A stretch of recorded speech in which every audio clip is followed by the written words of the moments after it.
Assalamualaikum warahmatullahi wabarakatuh. Halo teman-teman, kami dari kelompok 8. Nah, pada video kali ini kami akan membahas sebuah materi yang bertemakan di K3 Laboratorium. Jadi, sebelum masuk ke materi, pertama-tama kami akan mengenalkan diri kalian masing-masing. Perkenalkan, nama saya Fahmi Latifah dengan NIM 220201602058. Perkenalkan, nama saya Rizkiana Makrumia dengan NIM 220201602032. Halo, perkenalkan nama saya Alisha Devani dengan NIM 220201602031. Perkenalkan, nama saya Wahyu Rahmadani dengan NIM 220201602039. Baik, adapun yang akan kami bahas pada video kali ini yaitu definisi dari K3 Laboratorium, bagaimana penerapan K3 Laboratorium, dan bagaimana tahapan dan prosedur dari kesehatan dan keselamatan di laboratorium. Pengertian K3, Kesehatan dan Keselamatan Kerja. Keselamatan dan kesehatan kerja adalah suatu program yang dibuat pekerja maupun pengusaha sebagai upaya mencegah timbulnya kecelakaan akibat kerja dan penyakit akibat kerja. Dengan cara mengenali hal yang berpotensi menimbulkan kecelakaan dan penyakit akibat kerja serta tindakan antisipatif apabila terjadi kecelakaan dan penyakit akibat kerja. Tujuannya adalah untuk menciptakan tempat kerja yang nyaman dan sehat, sehingga dapat menekan serendah mungkin risiko kecelakaan dan penyakit. Pengertian laboratorium. Laboratorium adalah suatu tempat di mana mahasiswa, dosen, dan peneliti melakukan praktikum, penelitian maupun percobaan. Bekerja di laboratorium kimia tak akan lepas dari kemungkinan bahaya dari berbagai jenis bahan kimia dan peralatan yang ada di dalamnya.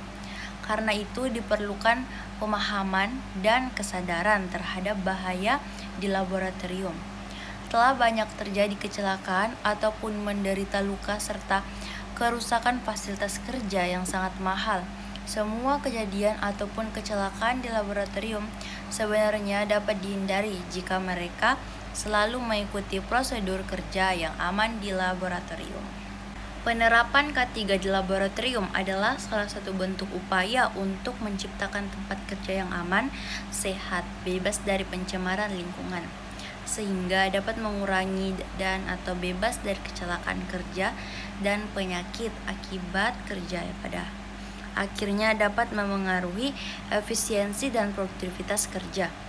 Kecelakaan kerja tidak saja menimbulkan korban jiwa maupun kerugian materi bagi praktika, tetapi juga dapat mengganggu proses praktikum secara menyeluruh.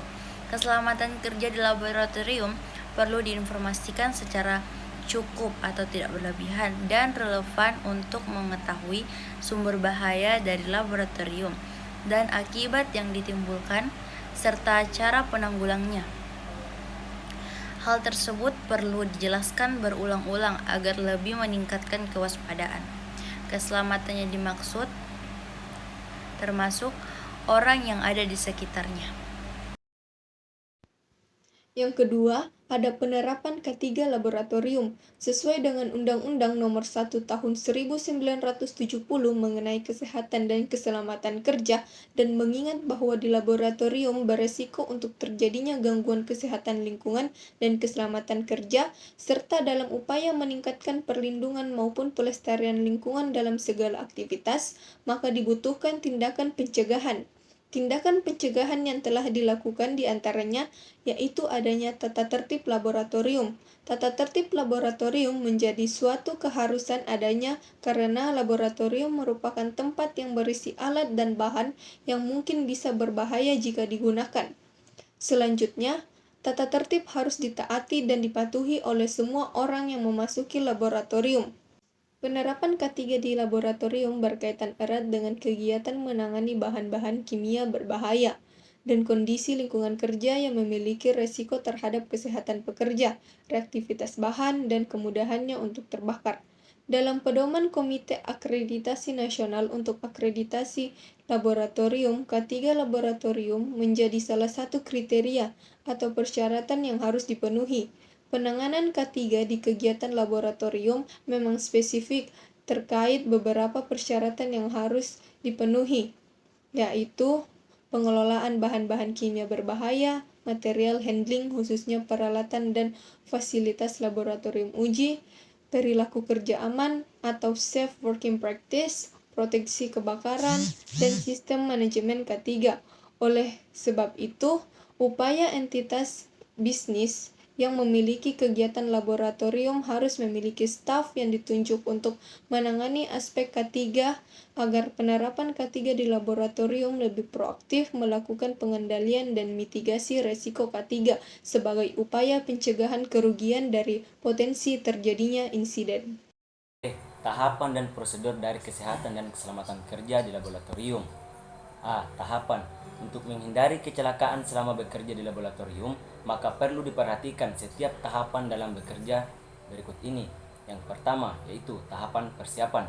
Setiap praktikum harus dipahami setiap tahapan yang akan dikerjakan dalam praktikum, dimulai dari persiapan praktikum, mengetahui tujuan praktikum, cara kerja, paham tidaknya yang harus dilakukan dan dihindari saat kerja, misalnya menjauhkan bahan yang mudah terbakar dengan sumber api, membuang sampah dan limbah praktikum pada tempat yang telah ditentukan, mengetahui jenis bahan yang digunakan dalam praktikum dan sifat-sifat bahannya, apakah bersifat mudah terbakar, toksis, karsinogenik, dan paham cara penanganannya.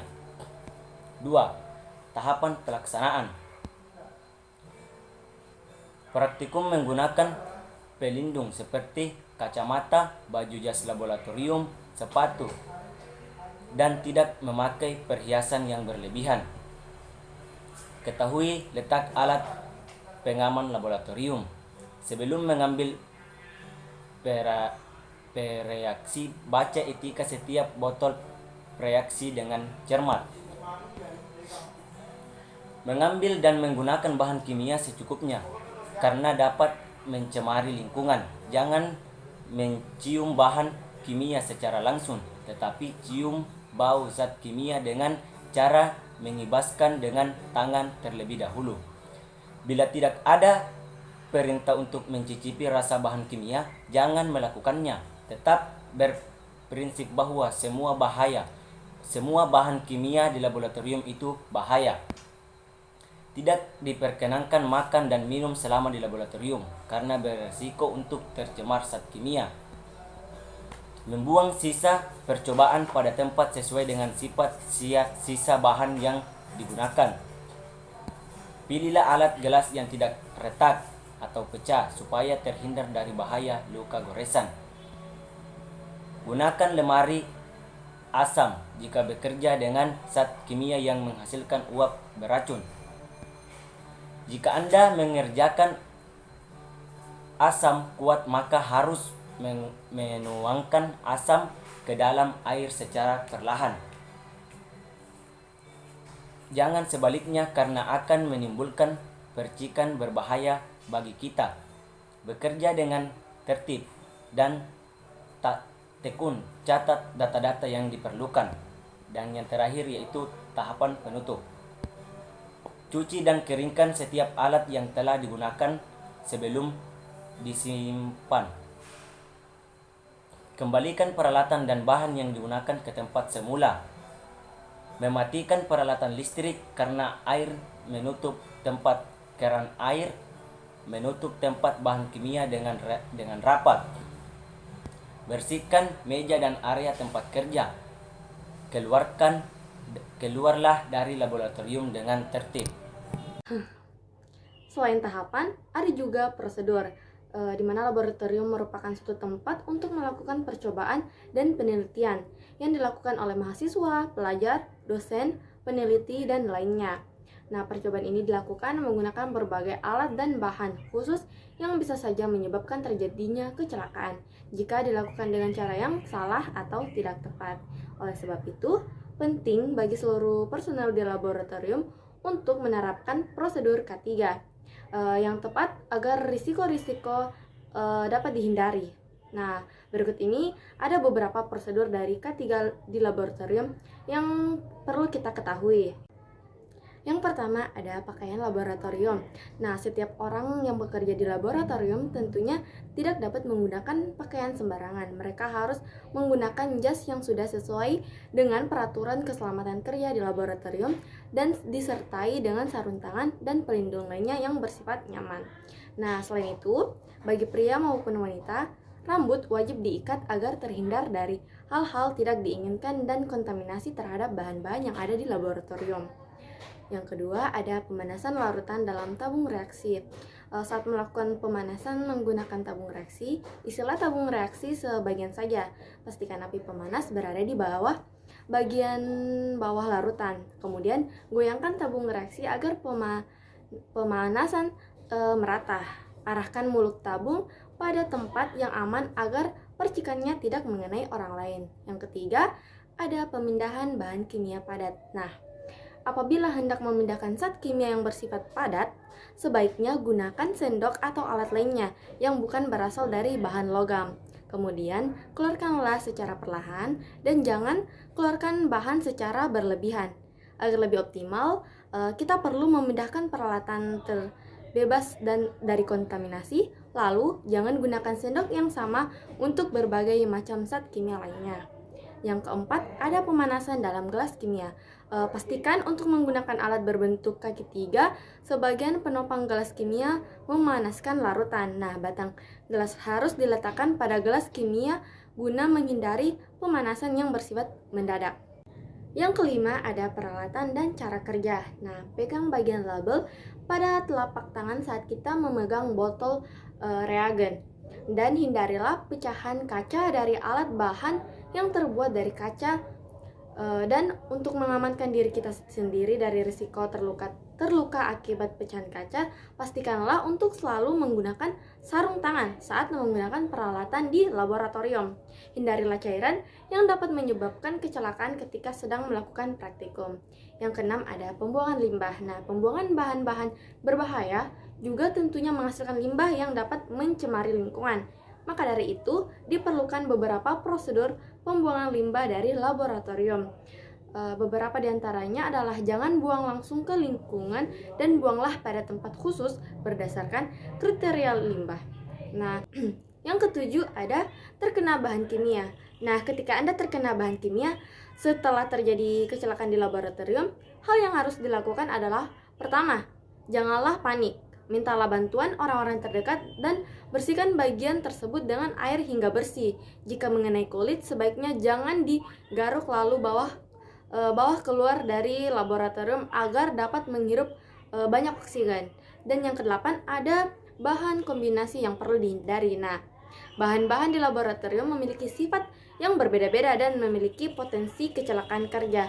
Oleh sebab itu, Anda perlu berhati-hati serta menghindari kombinasi bahan kimia berbahaya. Pastikan semua personel yang bekerja di laboratorium memahami seluruh MSDS dan dari bahan-bahan yang digunakan.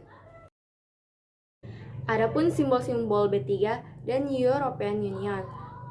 Pertama, ada toksik, sedikit saja masuk ke tubuh dapat menyebabkan kematian atau rasa sakit keras. Flammable, yaitu bahan yang mudah terbakar. Korosif, bahan yang dapat merusak kayu, besi, dan sebagainya. Iritan itu sedikit saja masuk ke tubuh dapat membakar kulit, selaput lendir, atau sistem pernapasan. Ada oksidisin agen, yaitu bahan yang dapat menghasilkan panas bila bersentuhan dengan bahan lain, terutama bahan-bahan yang mudah terbakar. Ada eksplosif, yaitu bahan yang mudah meledak bila kena panas, api, atau sensitif terhadap gesekan atau goncangan.